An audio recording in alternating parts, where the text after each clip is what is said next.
On today's episode, we're talking about red flags in your potential partner. Emotional red flags can indicate deeper issues that can affect the health of your relationships. Here are some key red flags to actually watch out for. 1. Excessive jealousy. It's a problem. When your partner is terribly jealous, it becomes a problem for you. You can't do anything. You are being suspected. Once you start having that, once you start seeing that red flag, it's a no. The second red flag under emotional red flags is lack of empathy.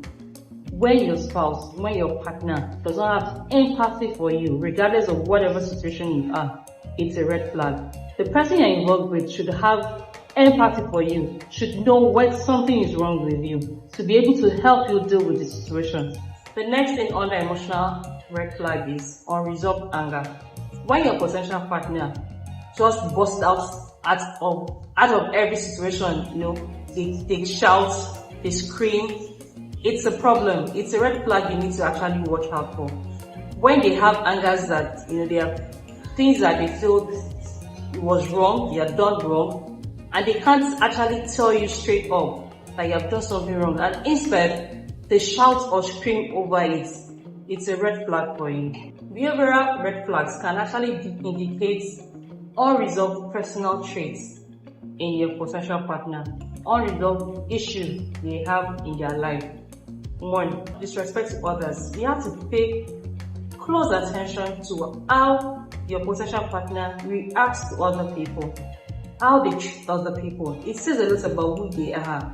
Somebody who doesn't respect other people would definitely not respect you. So it's a pattern you have to watch out in your potential partner. It's a behavioral trait. It's very important. You have to see the way they treat people around them. Whether somebody is lower or higher, regardless of who the person is something you need to actually watch out for. The next thing you need to watch out for is inconsistency in communication. Once they are not consistent in the things they say to you, it's a red flag. For example, you had a discussion last week. Somebody said something totally different. In 2 weeks' time, you're having the same conversation and they're saying something different entirely. It's something you need to watch out for. That means there's something missing in the communication gap between both of you. It's not that they're not saying the truth to you, or they don't want you, not even that they're not saying the truth, they don't want you to know what is actually happening. So it's actually a red flag if your potential partner can't be consistent in communication with you, in talking to you, in having conversations with you. It's a red flag. The next thing is excessive need for control. When your partner feels they have to be in control all the time, they have to be the domineering factor in your life, it's a problem. It's a red flag. Once you see that coming, all you need to do is just stick to your heels. It's a big red flag. Anybody in your life should not be a dominant factor. It's a two-way thing. It takes two to tango. It's just about you. It's not just about them. It's about both of you. The minute they want to have total control over your life, then that is a no. That is a red flag. The next thing is when they avoid important topics.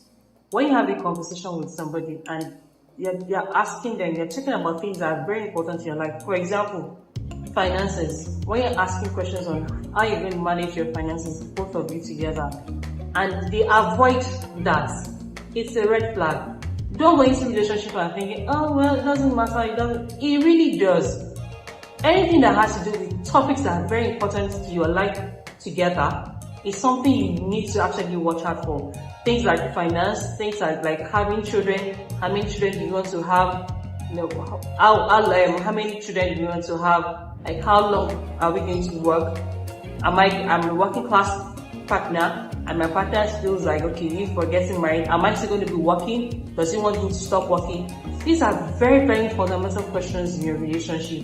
And once you have a partner that is trying to avoid those topics, you want to bring it up in your conversation, it's actually a red flag for you. So all you need to do is just stick to your heels and stop the relationship. Financial and social red flags are things you need to consider in your potential partner. Number 1, financial irresponsibility.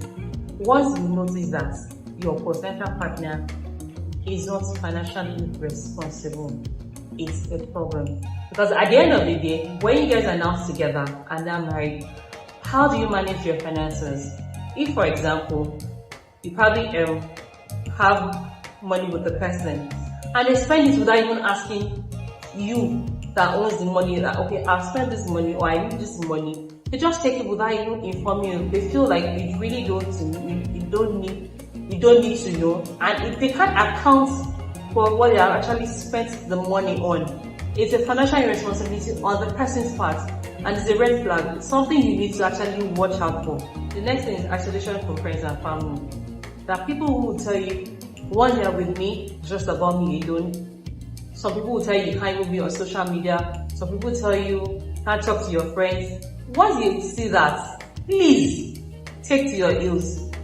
Somebody who is coming into your life, you've been with some people before they came into your life, should not dictate to you who your friends or family members should be with you or when they should be with you. So once that person starts telling you you can't have friends, can't be friends with so person, you can't be on social media, you can't do this, you can't do that, they start giving you rules and regulations. My darling, the best thing is just leave that relationship as soon as possible. It's a no. It's a serious red flag for you. The next thing is issue of unhealthy relationship. People have history. You have to be able to find out what this person's history is in terms of what his past relationship was. You have to be able to find out what happened in their relationship. Why it work? There are patterns that keep repeating itself. You have to be able to identify that pattern. Everybody would always tell their own side of the story. But when you actually look closely, you'll be able to pick the reason why their former relationship actually ended. So you have to be actually on your lookout. It's something you have to watch out for. Who this person is, what was their history like? It's very important. It's not just like, hey, yeah, we fell in love and everything was love at first sight. Cool. But then, what was their history like? You have to be able to find that. That will determine if you're going to stay in that relationship or if you're not going to be in that relationship. Identifying red flags is very, very important in you going into a relationship. It's something you need to actually watch out for so that you don't get into the relationship and start having unnecessary edits. That things you need to watch out. You need to be able to open your eyes to see. It's not just about, yes, we're in love, I love him, she loves me, she's beautiful, he's handsome. Relationship goes beyond that. It's a lot of other things that involve your emotions, your mental state, your health. Everything is encompassing when you're in a relationship with anybody. So all you need to do is watch out for these things so that it doesn't become a problem, a bigger problem for you in the future, that it creates unnecessary edit for you. As always, nurturing connection is about connection with yourselves, with ourselves, with everybody, with nature, with everybody that around us. Thanks for joining us for this episode. Hope to see you in the next episode. Please don't forget to give us a thumbs up, share, and like. Thank you. Bye-bye.